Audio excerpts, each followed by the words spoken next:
Hello అండి. ఒక 3 days బయట తిరిగి ఏదో వర్క్‌లో పడి ఉండి మనం టైంకి తినాలని చెప్పేసి ఏదో ఫుడ్ తినేస్తూ ఉంటాం. అది కూడా ఫాస్ట్ ఫుడ్ అనివ్వండి, బిర్యానీ అవన్నీ తింటూ ఉంటాం కదండీ!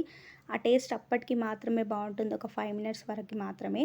నెక్స్ట్ అదే అమ్మ చేసి పెట్టిన వంట మాత్రం ఖచ్చితంగా లైఫ్ లాంగ్ గుర్తుండిపోతుంది. అవును, మీలో ఎంతమందికి అమ్మ చేతి వంట ముద్దపప్పు, ఆవకాయ, పెరుగన్నం ఇష్టమో కామెంట్ చేసేయండి. ఈరోజు మా అమ్మ అయితే డబల్ కా మీఠా చేయమని చెప్పేసి అడిగిందని చెప్పేసి చేస్తున్నానండి. సో, ఈ డబల్ కా మీఠా కోసము బ్రెడ్‌ననేది ఈ విధంగా ముక్కలుగా కట్ చేసి ఫ్రై చేసి పెట్టుకోవాలండి ఆయిల్‌లో. నెక్స్ట్ ఇక్కడ షుగర్ సిరప్ కూడా ప్రిపేర్ చేసుకోవాలండి. డ్రై ఫ్రూట్స్ కూడా వేయించి పక్కన పెట్టేసుకున్న తర్వాత దాంట్లోకి కొన్ని ఇలాచీలు అండ్ అలాగే పాలు కూడా యాడ్ చేసుకుంటే చాలా బావుంటుంది. టేస్ట్ కూడా చాలా బావుంటుంది. మన చేతులతో మనకు వచ్చిన రెసిపీని అమ్మకి చేసి పెడితే చాలా బావుంటుంది కదా! అమ్మ కూడా చాలా హ్యాపీగా ఫీల్ అవుతుంది. చివర్లో డ్రై ఫ్రూట్స్ అయితే మనకు నచ్చినన్ని వేసేసుకోవచ్చు. చాలా బావుంటుంది.